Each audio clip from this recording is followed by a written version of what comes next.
Bengaluru Bulls versus Tamil ತಲವಾಸ್ ಎರಡು team starting 7 ಬಗ್ಗೆ comparison ಮಾಡೋದ ನನಗೆ ಅನಿಸ್ತಾರ ಪ್ರಕಾರ ಈ ಒಂದು ಸೀಸನ್ ತಮಿಳ್ ತಲವಾಸ್ ಅವರು ಅಟ್ಲೀಸ್ಟ್ ಸೆಮಿಫೈನಲ್ಸ್ ಬಂದೇ ಬರ್ತಾರೆ ಬಿಕಾಸ್ ಆ ರೀತಿ ಒಂದು ಸ್ಕ್ವಾಡ್ ಮತ್ತೆ ಸ್ಟಾರ್ಟಿಂಗ್ 7 ಇದೆ.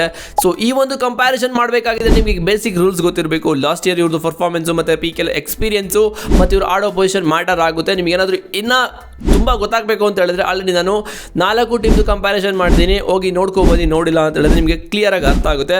ಸೊ ಕಂಪ್ಯಾರಿಸನ್ ಸ್ಟಾರ್ಟ್ ಮಾಡೋಕ್ಕಿಂತ ಮುಂಚೆ ಎರಡು ಟೀಮ್ದು ಸ್ಟಾರ್ಟಿಂಗ್ 7 ಬಗ್ಗೆ ಮಾತಾಡಬೇಕು. ನನಗೆ ಸಬ್ಸ್ಕ್ರೈಬ್ ಮಾಡಿಲ್ಲ ಅಂದರೆ ಮಾಡ್ಕೊಬಿಡಿ ಸಿಂಪಲ್ ಆಗಿ.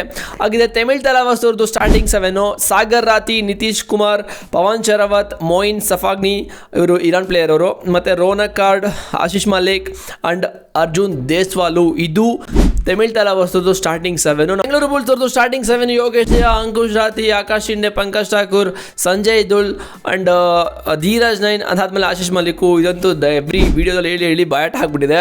ಓಕೆನಾ, ಇದು ನಮ್ಮ ಬೆಂಗಳೂರು ಬುಲ್ಸ್ ಅವ್ರದ್ದು ಸ್ಟಾರ್ಟಿಂಗ್ 7. ಸೊ ಹಾಗಿದ್ರೆ ಕಂಪ್ಯಾರಿಸನ್ ಸ್ಟಾರ್ಟ್ ಮಾಡೋದ ಚಾನಲ್ಗೆ ಸಬ್ಸ್ಕ್ರೈಬ್ ಮಾಡಿಲ್ಲ ಸಿಂಪಲ್ ಆಗಿ ಮಾಡ್ಕೊಳ್ಳಿ. ನಮ್ಮ ಬೆಂಗಳೂರು ಬುಲ್ಸ್ಗೆ ರೈಟ್ ಮತ್ತೆ ಲೆಫ್ಟ್ ಕಾರ್ನರ್ ಅಲ್ಲಿ ಯೋಗೇಶ್ ದಯ ಅಂಡ್ ಅಂಕುಶ್ ರಾತಿ ಆಡ್ತಾರೆ. ಇಬ್ರು ಕೂಡ ಸಾಕಾದ ಎಕ್ಸ್ಪೀರಿಯನ್ಸ್ ಇಟ್ಟಿದ್ದಾರೆ ಮತ್ತೆ ಒಳ್ಳೆ ಪರ್ಫಾರ್ಮೆನ್ಸ್ ಇಂದ 2-3 ಸೀಸನ್ ಇಂದ ಕೊಡ್ತಾ ಇದ್ದಾರೆ. ಯೋಗೇಶ್ ದಯ ಅವರು ಲಾಸ್ಟ್ ಸೀಸನ್ 22 ಮ್ಯಾಚಸ್ ನೋಡಿ 72 ಪಾಯಿಂಟ್ ತಗೊಂಡಿದ್ದಾರೆ. ಅಂಕುಶ್ ರಾತಿ ಕೂಡ 23 ಮ್ಯಾಚಸ್ ನೋಡಿ 68 ಪಾಯಿಂಟ್ ತಗೊಂಡಿದ್ದಾರೆ. ಇವ್ರ ಬಗ್ಗೆ ಜಾಸ್ತಿ ಮಾತಾಡೋದು ಬೇಡ, ಎಲ್ಲ ವಿಡಿಯೋದಲ್ಲೂ ಕೂಡ ಹೇಳಿದ್ದೀನಿ. ಮತ್ತೆ ತಮಿಳ್ ತಲವಾಸ್ಗೆ ಸಾಗರ್ ರಾತಿ ಅಂಡ್ ನಿತೀಶ್ ಕುಮಾರ್ ಆಡ್ತಾರೆ. ಇವರು ಕೂಡ ಅಷ್ಟೊಂದೇ ಒಳ್ಳೆ ಪರ್ಫಾರ್ಮೆನ್ಸ್ ಮಾಡಿಲ್ಲ. ಸಾಗರ್ ರಾತಿ ಅವರು ಲಾಸ್ಟ್ ಸೀಸನ್ 1 ಮ್ಯಾಚಸ್ ಆಡಿ ಒಂದೇ ಮ್ಯಾಚ್ ಆಡಿರೋದು 3 ಪಾಯಿಂಟ್ ತಗೊಂಡಿದ್ದಾರೆ. ಅದಾದ್ಮೇಲೆ ಇವ್ರಿಗೆ ಇಂಜುರಿ ಆಯಿತು ಏನಂತ ನನಗಂತೂ ಗೊತ್ತಿಲ್ಲ, ನಿಮ್ಗೆ ಗೊತ್ತಿದ್ರೆ ಕಾಮೆಂಟ್ ಮಾಡಿ ಗೈಸ್. ಮತ್ತೆ ನಿತೀಶ್ ಕುಮಾರ್ ಅವರು 21 ಮ್ಯಾಚಸ್ ಆಡಿ 61 ಪಾಯಿಂಟ್ ತಗೊಂಡಿದ್ದಾರೆ. ಒಳ್ಳೆ ಪರ್ಫಾರ್ಮೆನ್ಸ್ ಅಂತಾನೆ ಹೇಳ್ಬೋದು. ಬಟ್ ಇದು ರೈಟ್ ಮತ್ತೆ ಲೆಫ್ಟ್ ಕಾರ್ನರ್ ಅಲ್ಲಿ ನನ್ನ ಪ್ರಕಾರ ಬೆಂಗಳೂರು ಬುಲ್ಸ್ಗೆ 1 ಪಾಯಿಂಟ್ ಹೋಗ್ತಾ ಇದೆ. ಬಿಕಾಸ್ ನಮ್ಮ ಪ್ಲೇಯರ್ಸು ಸಖತ್ತಾಗಿ ಪರ್ಫಾರ್ಮ್ ಮಾಡಿದ್ದಾರೆ. 2-3 ಸೀಸನ್ ಇಂದ ಒಳ್ಳೆ ಎಕ್ಸ್ಪೀರಿಯನ್ಸ್ ಕೂಡ ಇಟ್ಕೊಂಡಿದ್ದಾರೆ. ಮತ್ತೆ ಪ್ಲಸ್ ಲಾಸ್ಟ್ ಸೀಸನ್ ಕೂಡ ಸಖತ್ತಾಗಿ ಪರ್ಫಾರ್ಮ್ ಮಾಡಿದ್ದಾರೆ. ಬೆಂಗಳೂರು ಬುಲ್ಸ್ಗೆ 1 ಪಾಯಿಂಟು ಮತ್ತೆ ತಮಿಳ್ ತಲವಾಸ್ ಅವರಿಗೆ 0 ಪಾಯಿಂಟ್ ಈ ಒಂದು ಪೊಸಿಷನ್ ಅಲ್ಲಿ. ಮತ್ತೆ ಎರಡನೇ ಪೊಸಿಷನ್ ರೈಟ್ ಮತ್ತೆ ಲೆಫ್ಟ್ ಇನ್ನಲ್ಲಿ ನಮ್ಮ ಬೆಂಗಳೂರು ಬುಲ್ಸ್ಗೆ ಆಕಾಶ್ ಶಿಂಡೆ ಅಂಡ್ ಪಂಕಜ್ ಠಾಕೂರ್ ಆಡ್ತಾರೆ. ಆಕಾಶ್ ಶಿಂಡೆ ಲಾಸ್ಟ್ ಸೀಸನ್ 19 ಮ್ಯಾಚಸ್ ಆಡಿ 93 ಪಾಯಿಂಟ್ ತಗೊಂಡಿದ್ದಾರೆ. ಒಳ್ಳೆ ಎಕ್ಸ್ಪೀರಿಯನ್ಸ್ ಕೂಡ ಇಟ್ಕೊಂಡಿದ್ದಾರೆ PKL ಅಲ್ಲಿ. ಮತ್ತು ಪಂಕಜ್ ಠಾಕೂರ್ ಅವರು 13 ಮ್ಯಾಚಸ್ ನಾಡಿ 25 ಪಾಯಿಂಟ್ ತಗೊಂಡಿದ್ದಾರೆ. ಒಳ್ಳೆ ಪರ್ಫಾರ್ಮೆನ್ಸ್ ಅಂತ ಹೇಳೋಕ್ಕಾಗಲ್ಲ ಬಿಕಾಸ್ ಇವರಿಗೆ PKL ಅಷ್ಟೊಂದು ಎಕ್ಸ್ಪೀರಿಯನ್ಸ್ ಇಲ್ಲ ಇವರಿಗೆ. ಮತ್ತು ನಾವು ಲಾಸ್ಟ್ ಸೀಸನ್ ನಮ್ಮ ಬೆಂಗಳೂರು ಬುಲ್ಸ್ಗೆ ಆಡಿದ್ದು ಈ ಒಂದು ಸೀಸನ್ನು ಮತ್ತೆ ಇವ್ರನ್ನ ರಿಟರ್ನ್ ಕೂಡ ಮಾಡ್ಕೊಂಡಿದ್ದಾರೆ. ಮತ್ತು ತಮಿಳ್ ತಲವಾಸ್ ಪರವಾಗಿ ಪವನ್ ಶರಾವತ್ ಅಂಡ್ ಮೊಯಿನ್ ಸಫ್ಗಾನಿ ಅವರು ಆಡ್ತಾ ಇದ್ದಾರೆ. ಇಬ್ಬರು ಕ್ಲಾಸಿ ಪ್ಲೇಯರ್ ಬಾಂಬ್ ಸಕ್ಕರಾಗಿ ಆಡ್ತಾರೆ ರೈಡಿಂಗ್ ಡಿಪಾರ್ಟ್ಮೆಂಟಲ್ಲಿ. ಪವನ್ ಶರಾವತ್ ಬಗ್ಗೆ ಕೇಳಂಗೆ ಇಲ್ಲ ಗುರು, ಅವ್ರ ಬಗ್ಗೆ ನಿಮ್ಗೆ ಎಲ್ಲರಿಗೂ ಗೊತ್ತಿರೋದೆ. 13 ಮ್ಯಾಚಸ್ ನಾಡಿ ಲಾಸ್ಟ್ ಸೀಸನ್ 134 ಪಾಯಿಂಟ್ ತಗೊಂಡಿದ್ದಾರೆ. ಮತ್ತು ಮೊಯಿನ್ ಸಫ್ಗಾನಿ ಅವರು 14 ಮ್ಯಾಚಸ್ ನಾಡಿ 113 ಪಾಯಿಂಟ್ ತಗೊಂಡಿದ್ದಾರೆ. ಸೊ ಈ ಒಂದು ಪೊಸಿಷನಲ್ಲಿ ರೈಟು ಮತ್ತು ಲೆಫ್ಟಿನಲ್ಲಿ ತಮಿಳ್ ತಲವಾಸ್ಗೆ 1 ಪಾಯಿಂಟ್ ಕೊಡಲೇಬೇಕು ಬಿಕಾಸ್ ಆ ಇಬ್ಬರು ಪ್ಲೇಯರ್ಸು ಕೂಡ ಒಳ್ಳೆ ಎಕ್ಸ್ಪೀರಿಯನ್ಸ್ ಇಟ್ಟಿದ್ದಾರೆ PKL ಅಲ್ಲಿ. ಅವ್ರ ಕಂಟ್ರಿ ಕೂಡ ರೆಪ್ರೆಸೆಂಟ್ ಆಲ್ರೆಡಿ ಮಾಡಿದ್ದಾರೆ. ಸೊ ನಮ್ಮ ಬೆಂಗಳೂರು ಬುಲ್ಸ್ ಅವರು ನಿಮ್ಗೆ ಗೊತ್ತಿರೋದು ಎಷ್ಟು ಎಕ್ಸ್ಪೀರಿಯನ್ಸ್ ಇದೆ ಮತ್ತು ಎಷ್ಟು ಯಾವ ಥರ ಪರ್ಫಾರ್ಮ್ ಮಾಡಿದ್ದಾರೆ ಅಂತ. ಸೊ ನನ್ನ ಪ್ರಕಾರ ತಮಿಳ್ ತಲವಾಸ್ಗೆ ಈ ಒಂದು ಪೊಸಿಷನ್ 1 ಪಾಯಿಂಟ್ ಸಿಗ್ತದೆ, ನಮ್ಮ ಬೆಂಗಳೂರು ಬುಲ್ಸ್ಗೆ 0 ಪಾಯಿಂಟ್ ಸಿಗ್ತದೆ.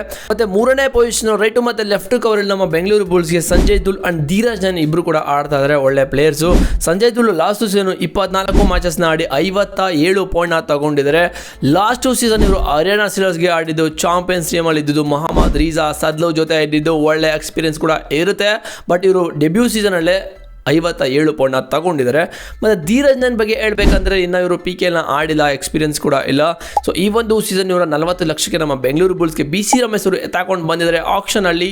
ಸೊ ಇವರು ಡೊಮೆಸ್ಟಿಕಲ್ಲಿ ಸಕ್ಕತ್ತಾಗಿ ಪರ್ಫಾರ್ಮ್ ಮಾಡಿದ್ದಾರೆ ಅಂತ ಹೇಳ್ಬಿಟ್ಟು ಈ ಒಂದು ಸೀಸನ್ ತಗೊಂಡಿರೋದು. ಅದೇ ಥರ ಎಕ್ಸ್ಪೀರಿಯನ್ಸ್ ಇಲ್ಲ. ಮತ್ತು ತಮಿಳ್ ತಲವಾಸ್ ಪರವಾಗಿ ರೋನಕ್ ಕಾರ್ಡ್ ಅಂಡ್ ಆಶೀಶ್ ಮಲಿಕು ಇಬ್ಬರು ಕೂಡ ಆಡ್ತಾ ಇದ್ದಾರೆ. ಲಾಸ್ಟ್ ಸೀಸನ್ನು ರೋನಕ್ ಕಾರ್ಡ್ ಅವರು 15 ಮ್ಯಾಚಸ್ ನಾಡಿ 16 ಪಾಯಿಂಟ್ ತಗೊಂಡಿದ್ದಾರೆ. ಮತ್ತು ಆಶೀಶ್ ಮಲಿಕ್ ಅವರು 21 ಮ್ಯಾಚಸ್ ನಾಡಿ 46 ಪಾಯಿಂಟ್ ತಗೊಂಡಿದ್ದಾರೆ. ಸೊ ತಮಿಳ್ ತಲವಾಸ್ ಪ್ಲೇಯರ್ಸು ಇಬ್ಬರು ಕೂಡ ಎಕ್ಸ್ಪೀರಿಯನ್ಸ್ ಇಟ್ಟಿದ್ದಾರೆ. ಓಕೆ ಪರ್ಫಾರ್ಮೆನ್ಸ್ ಕೂಡ ಮಾಡಿದ್ದಾರೆ. ನನ್ನ ಪ್ರಕಾರ ಈ ಒಂದು ಪೊಸಿಷನಲ್ಲಿ ತಮಿಳ್ ತಲವಾಸ್ಗೆ 1 ಪಾಯಿಂಟ್ ಹೋಗ್ತಾನೆ ಮಗ ಬಿಕಾಸ್ ಅವ್ರಿಗೆ ಎಕ್ಸ್ಪೀರಿಯನ್ಸ್ ಕೂಡ ಇದೆ PKL ಆಡಿರೋದು. ಮತ್ತು ಅವರು ಒಳ್ಳೆ ಓಕೆ ಪರ್ಫಾರ್ಮೆನ್ಸ್ ಕೂಡ ಕೊಟ್ಟಿದ್ದಾರೆ. ನಮ್ಮ ಬೆಂಗಳೂರು ಬುಲ್ಸಲ್ಲಿ ಧೀರಜನ್ಗೆ ಇನ್ನು PKL ಕೂಡ ಎಂಟ್ರಿನೇ ಆಗಿಲ್ಲ, ಅವ್ರಿಗೆ ಎಕ್ಸ್ಪೀರಿಯನ್ಸ್ ಕೂಡ ಇಲ್ಲ ಮತ್ತು ಅವ್ರ ಬಗ್ಗೆ ಸ್ಟಾಟ್ಸ್ ಇಲ್ವಲ್ಲ. ಸೊ ಅದಕ್ಕೋಸ್ಕರ ಈ ಒಂದು ಪೊಸಿಷನಲ್ಲಿ ರೈಟು ಮತ್ತು ಲೆಫ್ಟ್ ಕವರಲ್ಲಿ ತಮಿಳ್ ತಲವಾಸ್ಗೆ 1 ಪಾಯಿಂಟ್ ಹೋಗ್ತಾ ಇದೆ, ಬೆಂಗಳೂರು ಬುಲ್ಸ್ಗೆ 0 ಪಾಯಿಂಟು. ಮತ್ತು ಕೊನೆಯ ಪೊಸಿಷನ್ನು ಸೆಂಟರ್ ರೈಡರು ನಮ್ಮ ಬೆಂಗಳೂರು ಬುಲ್ಸ್ಗೆ ಆಶೀಶ್ ಮಲಿಕ್ ಅವರು ಆಡ್ತಾ ಇದ್ದಾರೆ ಈ ಒಂದು ಸೀಸನ್ನು. ಈ ಒಂದು ಪ್ರಾಬಬಲ್ ಸ್ಟಾರ್ಟಿಂಗ್ 7 ಬಟ್ ಇವ್ರಿಗೆ ಪಿ ಕೆ ಎಲ್ ಆಡಿರೋ ಎಕ್ಸ್ಪೀರಿಯನ್ಸ್ ಇಲ್ಲ, ಬಿಕಾಸ್ ಇವರು ಕೂಡ ಡೊಮೆಸ್ಟಿಕಲ್ಲಿ ಚೆನ್ನಾಗಿ ಆಡಿರೋ ಅಂತ ಹೇಳ್ಬಿಟ್ಟು ನಮ್ಮ ಬೆಂಗಳೂರು ಬುಲ್ಸ್ಗೆ BC ರಮೇಶ್ ಅವರು ಆಕ್ಷನ್ಗೂ ಮುಂಚೆನೇ NYPಯಲ್ಲಿ ತಗೊಂಡಿರೋದು. ಸೊ ಇವ್ರ ಕಡೆಯಿಂದ ಎಕ್ಸ್ಪೆಕ್ಟೇಷನ್ ಏನು ಗೊತ್ತಿಲ್ಲ. ಸೊ ನನಗೆ ಗೊತ್ತಿರೋ ಪ್ರಕಾರ ಇವ್ರ ಬಗ್ಗೆ ನೋಡಿದೆ ಇನ್ಸ್ಟಾಗ್ರಾಮಲ್ಲಿ ಮತ್ತು ಬೇರೆ ಕಡೆ ಎಲ್ಲ ಚೆಕ್ ಮಾಡಿ. ಸೊ ಡೊಮೆಸ್ಟಿಕಲ್ಲಿ ಚೆನ್ನಾಗಿ ಪರ್ಫಾರ್ಮ್ ಮಾಡಿದರೆ ಸಕ್ಕದಾಗಿ ಎಲ್ಲ ಟಚ್ ಎಲ್ಲ ಮಾಡ್ತಾರೆ ರೈಡಿಂಗಲ್ಲಿ ಅಂತ ನಮ್ಮ ಬೆಂಗಳೂರು ಬುಲ್ಸು BC ರಮೇಶ್ ಕೂಡ ಇಂಟರ್ವ್ಯೂ ಹೇಳ್ಕೊಂಡಿದ್ದಾರೆ. ಮತ್ತು ಅರ್ಜುನ್ ದೇಸ್ವಾಲ್ ಅವರು ತಮಿಳ್ ತಲವಾಸ್ ಪರವಾಗಿ ಆಡ್ತಾ ಇದ್ದಾರೆ. ಇವ್ರ ಬಗ್ಗೆ ಮಾತಾಡೋಂಗೆ ಇಲ್ಲ ಗುರು, ಬಿಕಾಸ್ ಇವರು ಎವ್ರಿ ಸೀಸನ್ ಅಂತೂ ಮಿಸ್ಟರ್ ಕನ್ಸಿಸ್ಟೆನ್ಸಿ ಅಂತ ಹೇಳಿದ್ರೆ ಇವನೇ ಅಂತಲೇ ಹೇಳ್ಬೋದು. ಯಾಕಂತ ಹೇಳಿದ್ರೆ ಎವ್ರಿ ಸೀಸನ್ ಪರ್ಫಾರ್ಮ್ ಮಾಡ್ತಾರೆ ಮಗ. ಈ ಒಂದು ಸೀಸನ್ ತಮಿಳ್ ತಲವಾಸ್ ಅವರು ರೈಟಿಂಗ್ ಡಿಪಾರ್ಟ್ಮೆಂಟ್ ಅಂತೂ ಸಾಕಾಗಿದೆ. Moein Afghani and Arjun Deshwal brilliant ರೈಡರ್ಗಳು. ಇವ್ರು 3 ಜನ ಕೂಡ ತಿಂದಾಕ್ತಾರೆ ಈ ಒಂದು ಸೀಸನು. ಮತ್ತು ಅರ್ಜುನ್ ದೇಸ್ವಾಲ್ ಅವರು ಲಾಸ್ಟ್ ಸೀಸನ್ನು 23 ಮ್ಯಾಚಸ್ನ ಆಡಿ 230 ಪಾಯಿಂಟ್ನ ತಗೊಂಡಿದ್ದಾರೆ ಗುರು. ಸೊ ಇದರಲ್ಲಿ ನಾವು ಈಸಿಯಾಗಿ ಯಾವ್ದು ಬಗ್ಗೆನೂ ತಲೆ ಕೆಡ್ಸ್ಕೊಳ್ಳೋಂಗಿಲ್ಲ. 1 ಪಾಯಿಂಟ್ನ ತಮಿಳ್ ತಲವಾಸ್ಗೆ ಕೊಟ್ಬಿಡ್ಬೇಕು. ನಮ್ಮ ಬೆಂಗಳೂರು ಬುಲ್ಸ್ ಅವ್ರಿಗೆ 0 ಪಾಯಿಂಟ್ ಈ ಒಂದು ಪೊಸಿಷನಲ್ಲಿ. ಸೊ ಇವಾಗ ಇಷ್ಟೇ ಕಂಪ್ಯಾರಿಸನ್ನು. ಸೊ ಈ ಒಂದು ಕಂಪ್ಯಾರಿಸನಲ್ಲಿ ತಮಿಳ್ ತಲವಾಸ್ ಅವರು 3 ಪಾಯಿಂಟ್ನ ತಗೊಂಡಿದ್ದಾರೆ, ನಮ್ಮ ಬೆಂಗಳೂರು ಬುಲ್ಸ್ ಅವರು ಒಂದೇ 1 ಪಾಯಿಂಟ್ನ ತಗೊಂಡಿರೋದು. ಆ 1 ಪಾಯಿಂಟ್ ತಗೊಂಡಿರೋದು ಈ ಒಂದು ಸೀಸನ್ನು ಬೆಂಗಳೂರು ಬುಲ್ಸು ಯಾವ ಡಿಪಾರ್ಟ್ಮೆಂಟ್ ಸ್ಟ್ರಾಂಗ್ ಅಂತ ಹೇಳಿದ್ರೆ ಡಿಫೆನ್ಸು. ಆ ಒಂದು ಡಿಫೆನ್ಸಲ್ಲಿ ಮಾತ್ರ 1 ಪಾಯಿಂಟ್ನ ತಗೊಂಡಿದ್ದಾರೆ.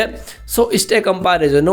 ಈ ಒಂದು ಕಂಪ್ಯಾರಿಸನ್ ನೋಡಾದ್ಮೇಲೆ ನಿಮ್ಮ ಪ್ರಕಾರ ಇವ್ರಿಗೆ ಪಾಯಿಂಟ್ನ ಕೊಡಬೇಕಾಗಿತ್ತು, ಅವ್ರಿಗೆ ಪಾಯಿಂಟ್ನ ಕೊಡಬೇಕಾಗಿತ್ತು ಅಂತ ಏನಾದರೂ ನಿಮ್ಮ ತಲೆಯಲ್ಲಿ ಡೌಟ್ಸು ಕ್ವಶನ್ ಏನಾದ್ರು ಇದ್ದರೆ ನನಗೆ ಕಾಮೆಂಟ್ ಮಾಡಿ ತಿಳಿಸಿ ಗೈಸ್. 100% ನಾನು ನಿಮಗೆ ರಿಪ್ಲೈ ಮಾಡೇ ಮಾಡ್ತೀನಿ, ಓಕೆನಾ. ಸೊ ಈ ಒಂದು ಕಂಪ್ಯಾರಿಸನಲ್ಲಿ ನಾನು ಎಲ್ಲ ಥರ ಅನಲೈಸ್ ಮಾಡಿ ಎಲ್ಲರೂ ಪ್ಲೇಯರ್ ಸ್ಟ್ಯಾಟ್ಸ್ ಎಲ್ಲ ನೋಡಿದ್ಮೇಲೆ ನನ್ನ ಪ್ರಕಾರ ತಮಿಳ್ ತಲವಾಸ್ ಅವರು ಈ ಒಂದು ಕಂಪ್ಯಾರಿಸನಲ್ಲಿ ವಿನ್ ಆಗ್ತಾರೆ. ಬಿಕಾಸ್ ಅವರು ಆ ಒಂದು ಸ್ಕ್ವಾಡ್ನ ಮಾಡಿದ್ದಾರೆ. ಮತ್ತು ಈ ಒಂದು ತಮಿಳ್ ತಲವಾಸ್ ಟೀಮಲ್ಲಿ ಒಳ್ಳೆ ಎಕ್ಸ್ಪೀರಿಯನ್ಸ್ ಇರೋ ಪ್ಲೇಯರ್ಸ್ನೂ ಕೂಡ ಇಟ್ಕೊಂಡಿದ್ದಾರೆ. ಮತ್ತು ಅವರು ರೀಸೆಂಟಾಗಿ ಪರ್ಫಾರ್ಮ್ ಕೂಡ ಮಾಡ್ತಾ ಇದ್ದಾರೆ, ಎಲ್ಲ ಕಡೆನೂ ಕೂಡ ಡೊಮೆಸ್ಟಿಕಲ್ಲಿ ಪರ್ಫಾರ್ಮ್ ಮಾಡ್ತಾ ಇದ್ದಾರೆ. ಸೊ ಈ ಒಂದು ಸೀಸನ್ ನನ್ನ ಪ್ರಕಾರ ಇವರು ನಾನು ಸ್ಟಾರ್ಟಿಂಗೇ ಹೇಳ್ದಂಗೆ ಪಕ್ಕಾ ಸೆಮಿಫೈನಲ್ಸ್ಗೆ ಬರ್ತಾರೆ ಅಂತ ನನಗೇನೋ ಕಾನ್ಫಿಡೆಂಟ್ ಇದೆ. ಗೊತ್ತಿಲ್ಲ ಏನಾಗುತ್ತೆ ಅಂತ, ಬಟ್ ಇವರು ಟೀಮು ಸ್ಕ್ವಾಡ್ ಎಲ್ಲ ನೋಡ್ತಾ ಇದ್ದಾರೆ ಅದೇ ಥರ ಇದೆ.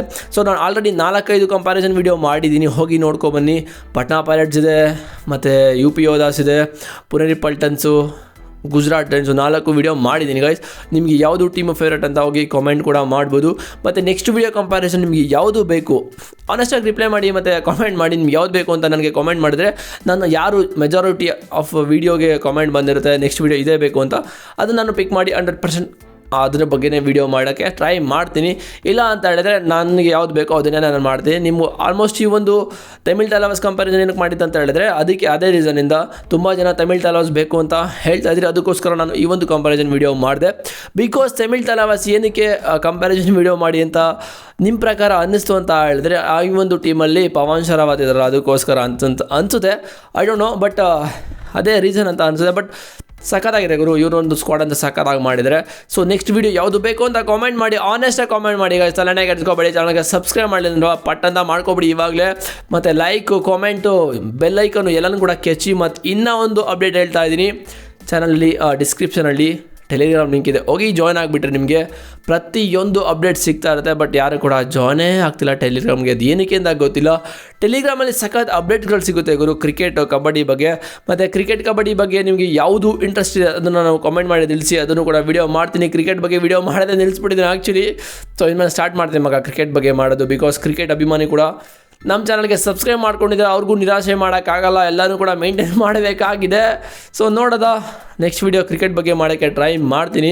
ಕ್ರಿಕೆಟ್ ಬಗ್ಗೆ ಮಾಡಬೇಕು ಅಂತ ಹೇಳಿದ್ರೆ ನಿಮ್ಗೆ ಯಾವ ಟಾಪಿಕ್ ಬೇಕು ಅಂತ ಕಾಮೆಂಟ್ ಮಾಡಬೇಕು. ಬಿಕಾಸ್ ನಾನು ತುಂಬ ಕ್ರಿಕೆಟ್ ಬಗ್ಗೆ ವೀಡಿಯೋ ಮಾಡಿದೆ, ಬಟ್ ಅದು ಯಾವುದಕ್ಕೂ ಕೂಡ ಅಷ್ಟೊಂದು ರೀಚ್ ಸಿಗಲಿಲ್ಲ. ಅದಕ್ಕೋಸ್ಕರ ಕಬಡ್ಡಿ ತುಂಬ ಜನ ಕೇಳ್ಕೊತಾ ಇದ್ರು, ಕಬಡ್ಡಿ ಮಾಡಿ ಬ್ರೋ ಅಂತ. ಸೊ ಕಬಡ್ಡಿ ಟ್ರೆಂಡಿಂಗ್ ಇದಿಲ್ಲ, ಸೊ ಅದಕ್ಕೋಸ್ಕರ ಮಾಡ್ತಾ ಇದ್ದೀನಿ. ನೋಡೋದ ಏನಾಗುತ್ತೆ ಅಂತ. ಚಾನಲ್ಗೆ ಸಬ್ಸ್ಕ್ರೈಬ್ ಎಲ್ಲ ಮಾಡ್ಕೊಳ್ಳಿ. ಹಾಗೆ ನೆಕ್ಸ್ಟ್ ವೀಡಿಯೋ ಸಿಗ್ತೀನಿ. C boys.